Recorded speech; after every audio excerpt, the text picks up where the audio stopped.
Crystal clear waters, white sandy beaches. Stress doesn't exist here, but back home, an undetected water leak can turn into costly water damage. Mow & Flow detects leaks and stops your water main automatically from anywhere, even paradise. This episode is brought to you by Dogfish Head Craft Brewery. The Grateful Dead and Dogfish Head have gotten the band back together with the release of Grateful Dead Juicy Pale Ale, a light-bodied pale ale brewed with sustainable Kernza grains, granola, and heaps of good karma for a refreshing brew that's music to your taste buds. Available nationwide. Visit dogfish.com to find Grateful Dead Juicy Pale Ale in your neck of the woods. Dogfish Head Craft Brewery is located in Milton, Delaware. Please drink responsibly.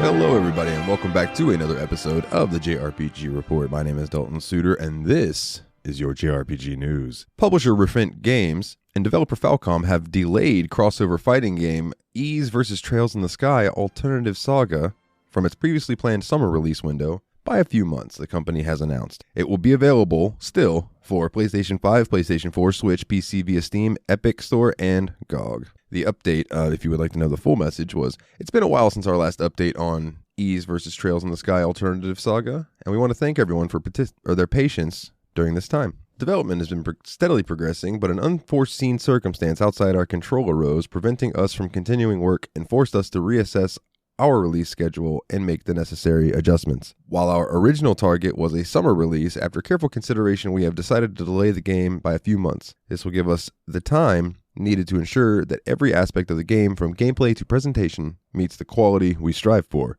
and that fans deserve. We understand it is disappointing to wait longer than expected, but we are confident that this decision will lead to a stronger, more polished experience at launch, and in the coming weeks we will be sharing more details, new screenshots, and additional information. Please stay tuned for the upcoming release date trailer, and thank you again for your continued support and enthusiasm. The way I look at things is if they need to delay it, let them delay it.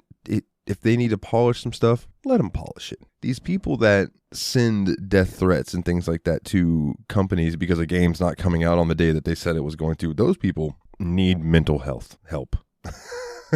And that's all I'll say about that. Sega has published a new operation letter for Persona 5 The Phantom X on both the game's Japanese and English websites. The team reveals new improvements, mostly related to new character acquisitions, that will be made in the Japanese and Western English servers, as well as the 1-week delayed Southeast Asian server, after receiving feedback from the player base. These developments stem from Sega's initial announcement to speed up content updates so that global releases will eventually catch up with the earlier Chinese and East Asia releases. However, this would also come with a different schedule for several characters to be added to the permanent Gacha banner. Most of the compensation will be made in the major update to version 2.0, which is scheduled to launch in the Japanese and Western servers this September. So if you're playing this game, check that out. I gave it a try, and it seems cool, but I just would rather play Persona 5, the regular one. That's just me, though. That's just me. So here's one I'm a bit excited about because I love Black Desert Online. Pearl Abyss has released a 13-minute gameplay demonstration for Crimson Desert ahead of Gamescom 2025, showcasing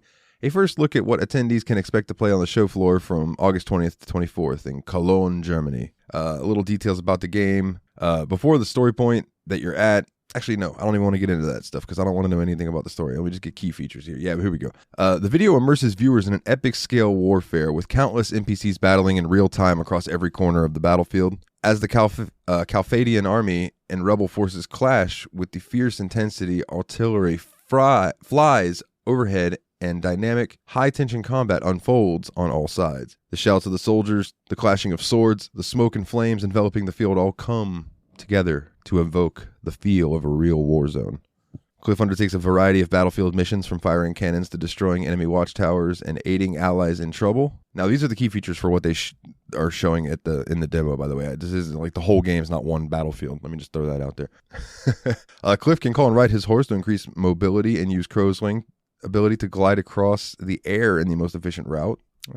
Let's see. As Cliff advances through missions and quest lines, he faces a wide range of combat scenarios, each offering multiple strategies that allow players to adapt and showcase their own combat styles. Cliff's Axiom bracelet enhances attacks with elements of fire, lightning, and ice, with each attribute resulting in different effects on enemies. Let's see. And the rest of his stuff is kind of just technical mumbo jumbo. But like, this game looks really good. If you've never played Black Desert Online, this is made by the same people, and that's a great game.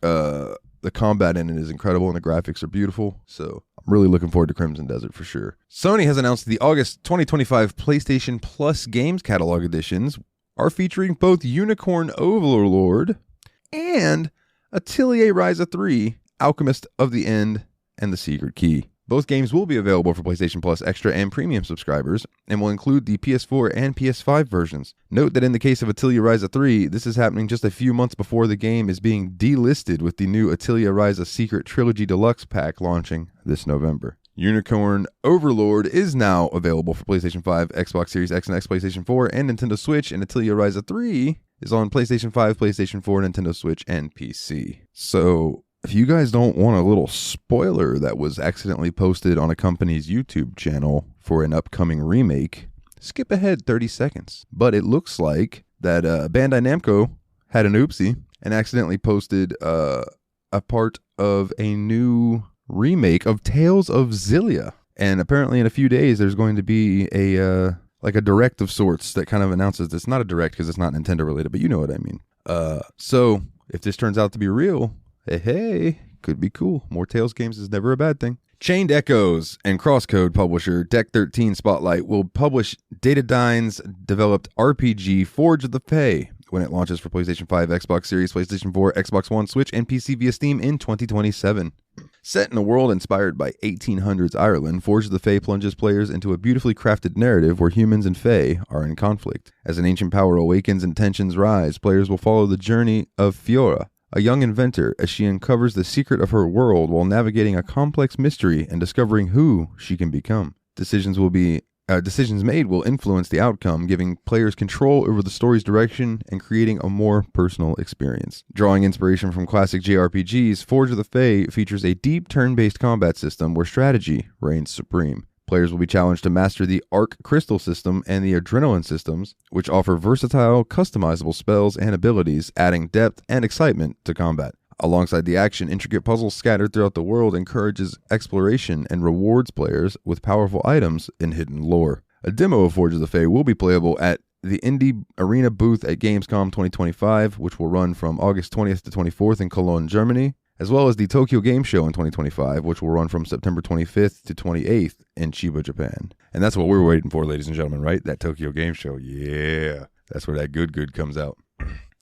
I meant to mention this earlier when I was talking about Crimson Desert, but it has been delayed till 2026. And as I mentioned earlier, apparently my tabs got jumbled up here. As I mentioned earlier, talking about Atelier Ryza 3 being on PlayStation Plus, the original Atelier Ryza games are being delisted on November 12th or 13th, depending on your time zone and platform, with the DX versions and the Trilogy Deluxe pack releasing that same week. So those originals are going away. It just seems kind of odd that they do this now with a lot of games, not just Atelier Ryza, not just the Atelier series, but just very strange. Anything to make that money off of people again, I suppose. Publisher Bandai Namco and developer Media Visions have released a new trailer for Digimon Story Time Stranger, showcasing the game's rideable Digimon. And if you would like to check out that trailer, it is over on their YouTube. But there are plenty of Digimon that you can ride around on. Looks like some can glide as well. I'm really looking forward to that game. All right, and I'm pretty sure the rest of our episode is going to be heavily focused on the new Trails remake, ladies and gentlemen. So flip through the iconic pages. Falcom has released a 2-minute official trailer for Trails in the Sky First Chapter. Flip through the pages of the iconic Trails series to see where it all began with the Trails in the Sky First Chapter. This stunning remake reimagines the beloved classic with new breathtaking visuals, refined gameplay, and the first unforgettable adventure across Liberl Kingdom. Join Estelle Bright and her adoptive brother Joshua as they embark on their journey as junior bracers, determined to climb the ranks of their renowned peacekeeping guild. What begins as a straightforward mission to prove their worth quickly evolves into a gripping adventure of intrigue and peril, as they unravel a conspiracy that threatens the very heart of their homeland. Lose yourself in countless hours of adventure across Liberl as you progress through an elaborate storyline like no other. Every interaction is tailored to your unique progress in the game, from supporting characters all the way to NPCs. Experience seamless gameplay with the choice of traditional turn-based combat or the all-new real-time action combat to suit your style of adventure. Experience the story in the new light with carefully refined translations in English, German, and French. Trails in the Skies characters will come to life with brand new voiceovers in English and Japanese, and immerse yourself in the stunning world of Liberl, brought to life with vivid, high-definition detail. The trailer is beautiful. There's an English version out now. It was just the Japanese version when I was first putting this episode together, but I'm so excited about this game. They've also released new footage, information, and screenshots introducing Grancel characters, Queen Alicia von Auslese, Duke Dunnen von Auslis, and Philip Runal, Kurt Narden, Elnan, and Lawrence Belger, as well as several locations. So if you guys remember those characters from the game, you can come and check out their new renders, and they look awesome. Oh my goodness. Old Duke Dunnen. What a haircut. A dude out here looking like Ringo Starr with a bad facial haircut. Oh my goodness. I love it. I'm so stoked for this game. I cannot wait. And Grancel looks absolutely beautiful. Beautiful. And to wrap up this episode and our talk on Trails, it looks like that the new remaster / remake, whatever you'd like to, I think it's just straight up remake, it looks like it's going to be double the length, as it seemingly took a Falcom programmer twice the amount of time that it took him to beat FC to beat the new remake. So that's about 40 hours up and turning into about 80 hours. I'm okay with it. I love long games. Give me more chance to immerse myself into the world, in the characters, and learn about the locations and the people. I want all of that. So the more time it takes to do that, I don't mind. I know some people are like, that's too long. The game's not for you then. I don't know what to tell you. But that, ladies and gentlemen, is all the news that I have for you this week. It wasn't a ton, but I still wanted to get something out to you guys. If you want to check us out over on Twitter at JRPG Report, we are also over on Blue Sky. If you search JRPG Report, I try to be more active over there, but I always forget it exists, so I'm not going to lie.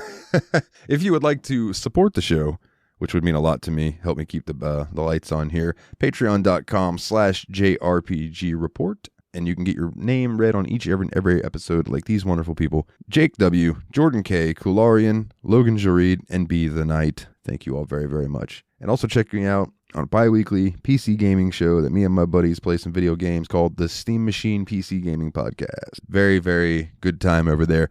We are currently playing through Elite Dangerous, but our last episode that you can go check out right now is on Yakuza 6, The Song of Life, finishing up Kiryu's story. What a game. But if you want my full thoughts, go listen to that episode. And until next time, everybody, I need you to be like Kiryu. Get back out there and level up.